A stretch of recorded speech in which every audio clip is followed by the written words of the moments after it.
Assalamu alaikum and welcome back to my channel. It's Shireen Palestine and today I'll be making a beautiful, heartwarming French onion soup. If you want to know how to make this alcohol-free version, just keep watching. Alright, let's jump right in. I'm going to be using yellow onions. Now to make 6 servings, I have a little bit under 4 pounds. That's about 8 medium onions or 6 large onions, and I'm going to be slicing them up into 1/3 of an inch. I'm using yellow onions because they stand up best to long cooking. So this is going to give us a really nice caramelized onion without completely disintegrating.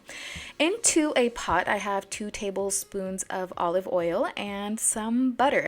The olive oil keeps the butter from burning. As you can see, it starts to brown very quickly. Now, this pot is on medium heat, and I'm going to be putting all of my onions into the pot, and I'm going to let this cook down slowly, slow and low.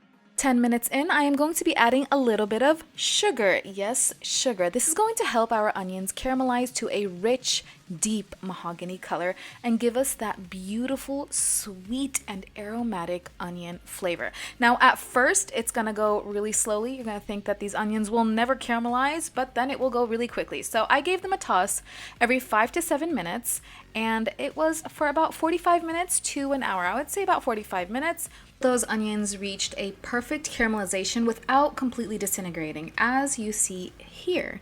You can tell that the onion still has structural integrity, and that will give us a very smooth mouthfeel, and it will also give us that beautiful caramel flavor. So that's why we chose the yellow onion. Now, moving on to our next ingredient, I am using balsamic vinegar in place of alcohol. So this is going to deglaze the bottom of the pot and give us a very punchy flavor, as well as the Worcestershire sauce. So these two things in combination are going to elevate our French onion soup by adding that depth of flavor and acidity from the vinegar and Worcestershire sauce. Next, I'm going to crush some fresh garlic, and I like it fresh more than powdered, but if you don't have fresh, you can use just a little bit of powdered garlic. And then I am going to add some dried thyme. Now this is thyme that is from Palestine, so it looks very different than your normal store-bought thyme. And of course, a little bit of salt. Before getting started with one of my favorite ingredients, beef broth. This is going to be a total of 3 32-ounce boxes, which totals to 12 cups of broth. I am only using 2 boxes right now, and I will add the other one at the end, and you will see why. Now, I have a secret to French onion soup, which I discovered on accident and I have never gone without, and it is the au jus gravy mix. This totally tastes like French onion soup, and it elevates the soup so nicely, and I love to have it on hand.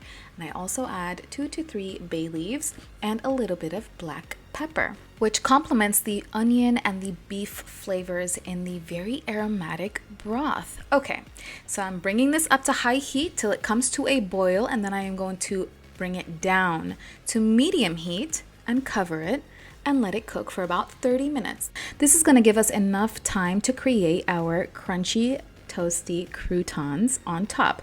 Now, I'm using Texas white toast, and you can use a French baguette. They didn't have it in stores, but I love to use Texas French toast because it's thick and it makes the perfect cube.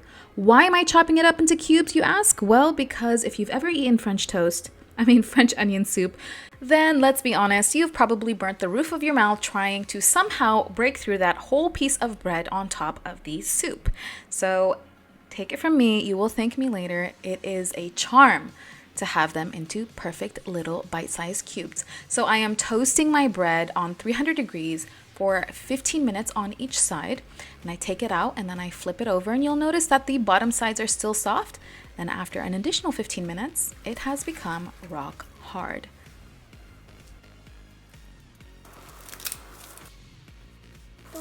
Perfectly crunchy. And now on to our cheese. I'm using Gruyere cheese, and you could do a different combination of cheeses. I did end up using a little bit of mozzarella because I did not have enough Gruyere, and it worked out perfectly.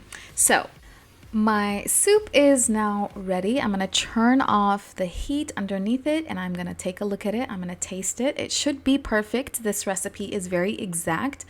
Take a look at that beautiful, rich color. Oh my goodness, it is so good. It's not too basic and it's not too acidic either. The reason why I add the last 4 cups of broth now is to cool down the soup so that it does not burn when we try to eat it when it comes straight out of the broiler. So it is just to cool it down. So here I have my oven safe crocks. You do need this in order to broil that cheese on top, and then I'm going to assemble my soup. So I put about 3 or 4 ladles of soup in each oven safe bowl. Pro tip, put your bowls on a tray to make it easier to put into the oven and take out of the oven without burning your hands.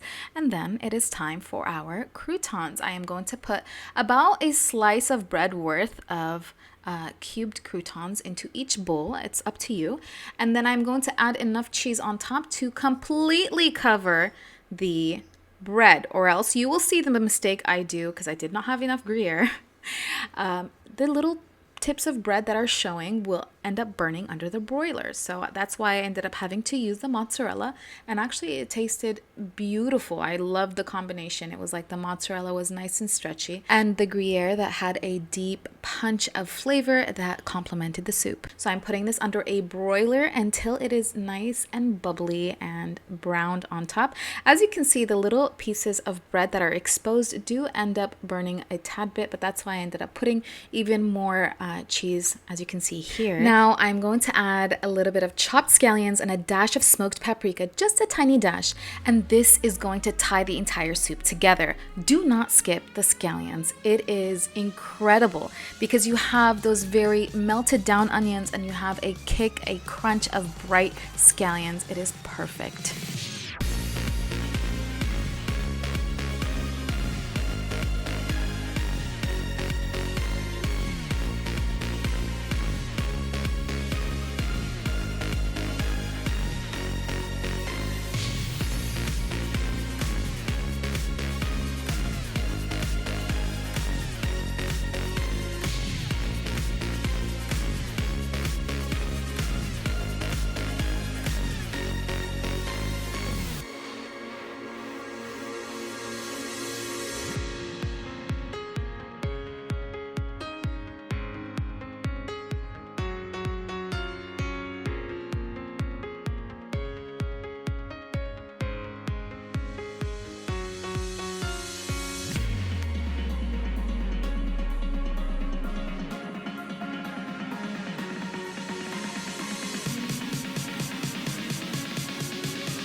And just like that, French onion soup is complete. If you would like to give this amazing recipe a try, the recipe, as always, is in the description box below. If you enjoyed this video and you'd like to see more like it, guys, don't forget, like, comment, subscribe. It's free, it's easy, it's simple, and it helps me out so much. Last week, I did a Chick-fil-A copycat spicy chicken deluxe with a 5-minute Chick-fil-A sauce. It was so amazing. I cannot wait to do it again. If you want to know where to find that video, it'll be in the upper left-hand corner. Thank you so very much for watching. Stay safe, stay home, and I will see you in the next one.